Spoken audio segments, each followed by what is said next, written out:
Hi, I'm Marie, and welcome back to Let's Build Harvestowne.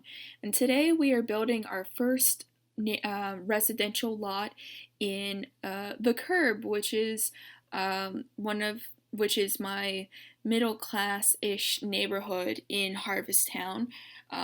Also, there's a lot of families in here, so we're kind of moving away from sort of uh, the single mostly childish households that we had to deal with in the cul-de-sac, and now we're building a bunch of houses for a bunch of family-oriented Sims with a lot of children here. So you guys will finally get to see like who the children are in this neighborhood. Um, Speaking of which, this is the house of Malcolm and Dorothy Hayes. They're twins. Their brother and sister. They live with their father, Rudolph, and their grandmother, Eleanor. And their story is basically their father. They used to live in San Myshuno, Dorothy, Malcolm, and their dad when they were little with their mom. However, their mom passed away um, around the time the kids grew into children and or were about to age up into when they were still toddlers, and their father had to move back to Harvesttown to take care of the kids, though he had to also sacrifice his well, their father was trying to pursue comedy at the time, which he was sort of able to do with his wife, who I kind of saw as who was the breadwinner of the family. However, after she passed away, um, they kind of lost that income, and he had to resort to coming back home and working for quite some time.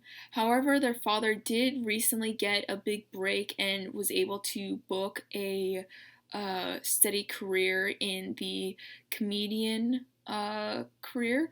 So he's finally able to achieve his dream job essentially. He's not far up in his career. He just recently was able to, declare himself as was able to finally find a gig, a bar that was willing to, you know, let him, whatchamacallit, um, perform daily or perform nightly at their bar. So he's very fortunate for that. And he's also a bit stressed out now because um, he has to, handle raising his kids and also trying to finally, once he finally got his big break, he's kind of now in this weird state of trying to, pursue his dream job, but also trying to care for his kids. Um, and with his absence from the house for the most part, the kids now have to deal with their grandmother a lot more. Um, Eleanor, she rather not have children in her house. Um, she hates children. She's materialistic. I don't know if it's her actual trait, but she's kind of like she's a bit of a mooch. If we ever had the mooch trait in The Sims 4, um, she kind of just like lounges about the house. She used to have a job. I think she used to work in business, but she wasn't a higher up or anything. But now she's retired, and she was kind of living out her retirement years here. Well, for the most part, I think she was also relying on Rudolph as well to give her money to sustain living here. Also, side note, right here on the fireplace, I kind of wanted to create a small memorial kind of deal for the late mother of Rudolph and Dorothy and Malcolm's mom, right here on top of the fireplace to, give a semblance that, like, there's loss. I don't have any. She isn't an actual sim in my game, unfortunately. But unlike some of my other households where I try to create just one household, but I digress. But I wanted to just point out that I made a small memorial for her. So yeah, Dorothy, she's kind of a mooch. She does rely on Rudolph to give her money and stuff like that, even before he moved into this house. But now it's kind of just escalated with him back home, um, and she doesn't like having the kids around. They kind of cramp her style, and with Rudolph kind of be gone in the evening, she really doesn't like playing babysitter. So she kind of just like ignores the kids and kind of does what she wants to do. So the kids kind of have to whatchamacallit, rely on their um, own abilities to take care of themselves. Um, and yeah, so this build, it tried to do like a very colonial. I actually really like the exterior of this building a lot. And inside, I was also trying to do a thing for this build where I tried to come up with a color palette. I used a website. I forget what the website's called at the moment. It's like color scheme something, and what I did was I took a, a color. I think I chose yellow, and they kind of give you a bunch of palettes to choose from, and I tried my best to incorporate those palettes in this building. Unfortunately, because the Sims has limited swatches, it's hard to find specific colors. In the background, you'll probably see a wall and like uh, a wall that has like three different paint swatches on it, and that was kind of my color scheme going into this build, because I just wanted to see how it would help me out trying to figure out how to build this house, because I know I've been struggling with color for a little bit with some of my other builds. I think most notably the the Gambo household. I was struggling, and I'm still not quite satisfied with the end result color wise with that house. I feel like there's too much blue in that house, and I'm just in my head. I'm just like trying to still figure out like what I'm supposed to do to fix that. Um, so yeah, so there's this like I guess this is a small lounge-ish area. There is I want to incorporate a whatchamacallit, a car garage, because I do have a mod in my game that gives us playable cars. Though they're not as elaborate as Sims 2 cars. They're just like basically you click on them and it takes you to travel world. It's basically an alternate to going to your phone and hit travel world, which I kind of wanted to have in the save, to kind of give the illusion that I want to have functional cars in this game, and also a reminder to leave the house, because I feel like one of the pits that you can get into when playing The Sims 4 is kind of sticking to one place in your household, and then like I think that takes a lot of enjoyment out of the game for a lot of players, and one of the best ways to cope with that is trying to make sure that your Sims get out of their house. So I have that card there as a sort of reminder to myself, to leave the household, so I won't get bored of having my Sims just be in this house for all the time, which I kind of see like, which is kind of why I think I understand why people want cars so badly in The Sims, because I think it actually would really benefit with the gameplay of The Sims in general, because it would incentivize Simmers to leave their house, leave their Sims house, and explore the world instead of like making them be trapped in their own household. That's why I think people also miss the open world as well, and kind of like this kind of stuck to one, no cars. Without cars, you don't really have like any real not incentive, but like you kind of easily forget to, for me at least, you kind of forget to check your phone with your Sims to like leave the household or something along those lines. So I can see why people really want cars back in The Sims, because it really does help out with the gameplay or the game loop uh, of the game essentially. Um, so yeah, right here I'm building Rudolph's room. He's kind of like he's on the first floor because Eleanor said so. Um, I think maybe he used to grow up downstairs as well. And Eleanor just had like her room to herself, and then the extra room was kind of also for her. She's kind of a bit of a selfish sim. Um, I'm still not quite sure about her relationship with her son. I think it's probably distant at this point. I don't know if he had any ill will to his mom prior to moving out of the house, but um, yeah. So I was trying to create this room to be like emblematic that he is a comedian, and also he's also into sports. I think at the bar that he goes to, he's kind of like the bar that he works at, he's kind of made a lot of friends working there. I think maybe he used to be a bartender at the bar, and then he was finally able to get his big gig at performing at one of the open mic nights. So he has a couple of friends in this neighborhood, which will be in there when you start playing the save.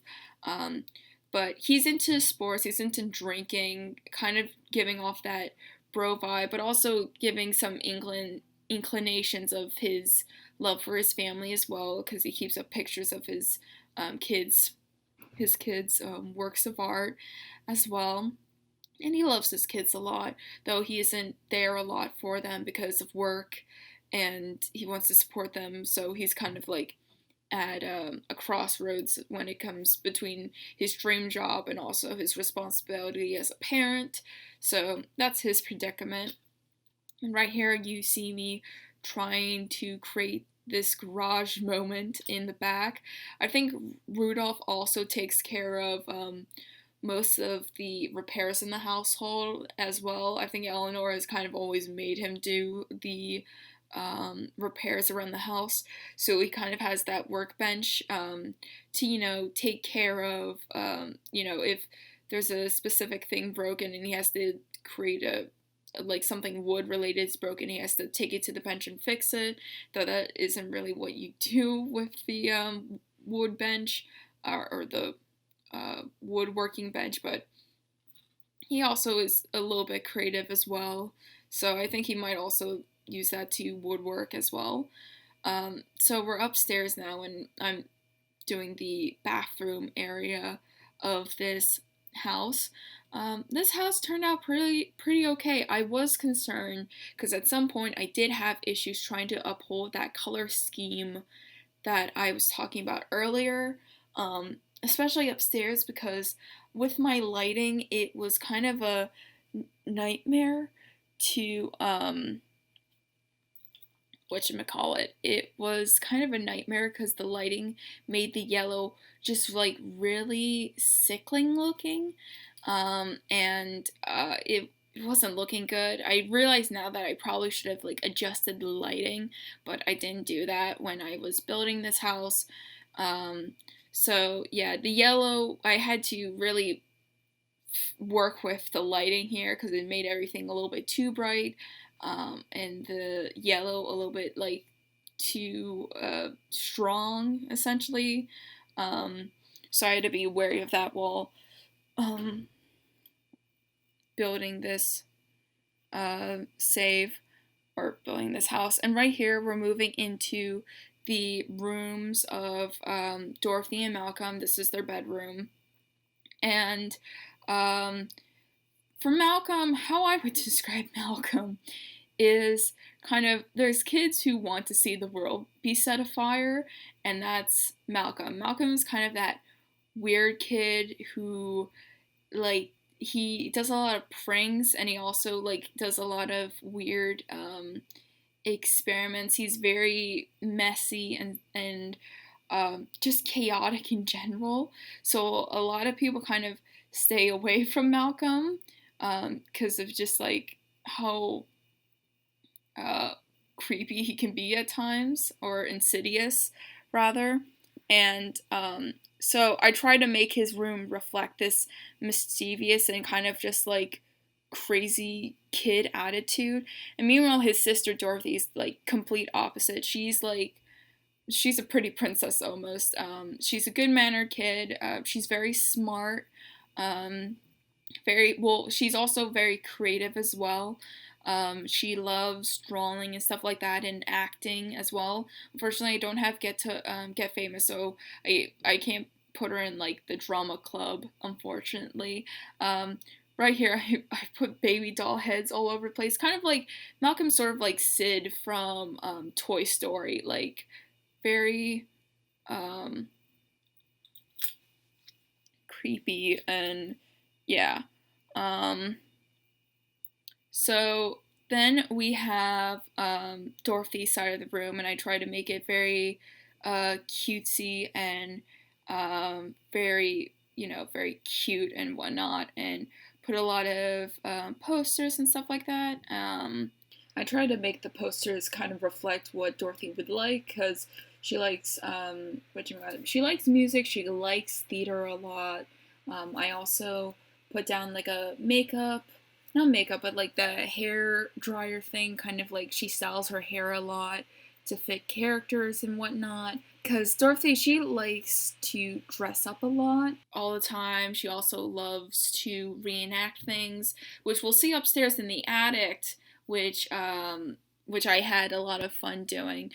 So one thing about Dorothy is that she has a small. Dorothy's the most sociable one out of her and her brother for obvious reasons, and usually what happens is Dorothy brings all of her friends over upstairs to the attic where they can, because in the attic they usually play dress up and reenact things together and just have fun upstairs in the attic. Malcolm usually stays downstairs or by himself trying to experiment or trying to do something weird to freak out Dorothy's friends. I think is the relationship really. I they're like, I don't know. I wouldn't say Dorothy and Malcolm have the closest relationship. Um, really, Malcolm just wants to get a reaction out of her friends, but I don't think he's outright doing it out of malice for his sister. But still, it's like a little bit annoying to her that he does this all the time when she brings friends over. And now we're moving to Eleanor's room, and she has a bunch of makeup. She tries to look young for her age. Even though all she does is just lounge around all day in her elderly years, usually by the fireplace or outside in the side porch, which we'll eventually see later on. So yeah, she's very fashion oriented. She's just lazy. She doesn't really have. All she really cares about is like getting enough sun rays and possibly finding some kind of form of company in her elderly years, but for the most part, she just wants peace and quiet. And she kind of is annoyed by Malcolm and Dorothy because, one, they are. Because of their presence and because Dorothy brings her friends over all the time, they are she and because of Malcolm's pranks and whatever, they're basically disturbing her peace, and she doesn't want that. So she, she verbally gets on their nerves, or she verbally talks to them about it, or gives like Rudolph like vague threats of like, oh, you should discipline your children because they keep interrupting, like, you should discipline your children, or something along those lines. She doesn't have a great relationship with really anyone in this household, but the thing is that she owns this house, and though Rudolph is doing better financial wise since he now got his dream job, it's kind of like they're not out of the woods yet, and they still need to rely on Dorothy for that retirement check that she gets. I think Dorothy was probably a secretary in the business career, or like the equivalent of a business secretary. Or maybe she was actually higher up. Maybe she would. I could see her working in management as well. I don't know. Let me know what you guys think. So yeah, there's this small like office area for the family, and also I put a chess table in there for like some company, and some more seating arrangements for the place.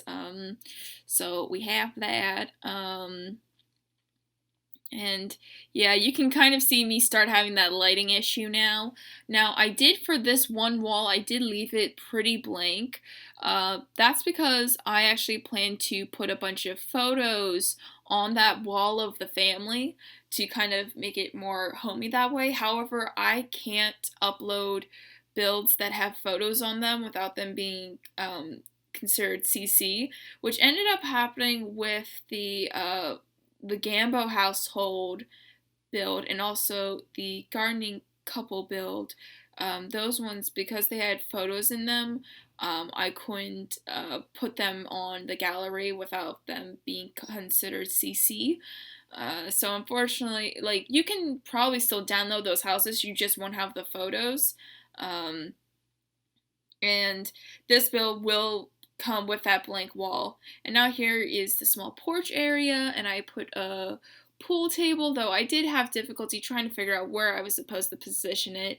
And here I have Eleanor's lounge chair. I was trying to figure out like the best way of making this porch kind of be like a pseudo party area. So if like Rudolph wants to bring his friends over, because he does have a lot of bar friends that he hangs out with, that he discusses sports with, which we'll eventually get to know as we'll build our houses essentially. So I think sometimes when he's allowed to host parties, he brings them up there. Now here's the attic which I'm talking about. So Dorothy brings her friends up into this attic space, and basically they kind of reenact this sort of ongoing saga play thing, whatever. Dorothy, of course, is like a sees herself as like the princess of this kingdom, and then there's the prince, the fairy, and then there's the merchant, and they kind of just have like these ongoing stories for these characters. It isn't like everything set in stone for that for their storytelling purposes. So yeah, I tried to create this small like I tried to include a castle and then the market area. And try to give that kind of illusion almost by downscaling those food stalls. I also put some creative tape, some creative, that's creative table, the, whatchamacallit, I of course you're seeing me put storage up, but I'm trying to think of the activity table that's right in front of the storage, where you can draw and stuff like that. And also I put a violin there so the kids could maybe try to be thematic and stuff like that. So most of the kids who come to this household, which is, I think the group is like about 4 kids. They usually come to Dorothy's place, to go to Dorothy's house so they can go up in the attic and just reenact and be dramatic and all that jazz essentially. And 2 of those Sims, actually all 3 of those Sims do live in this neighborhood, which I'll get to show you eventually. I keep saying eventually, but I have ideas, or I have these characters ready. It's just I have to make their build videos yet. So here's the outside area. It's not a super complicated patio. It's just like the bare minimum. I didn't want to really go that elaborate with the playground equipment in the back, because I don't think Eleanor would really want to have that much, kids equipment. So I think maybe the the monkey bar. I think the monkey bar probably was part of the house long before Dorothy and Malcolm moved into it. Probably, like, this is something that Rudolph had in his childhood, and it hasn't been really well kept. And actually, now we're getting into the 4-string area, and we're also getting close to the end of the build. I was actually really happy with how the landscaping of this area turned out to be, and I really hope you guys are going to like the aesthetic of this neighborhood. We're doing a lot of cottages and a lot of pine as well. So yeah, this is we're just finishing up right here, and yeah, so I hope you guys like this build. Let me know your thoughts and feelings down in the comments below, and yeah, have a wonderful day. Bye!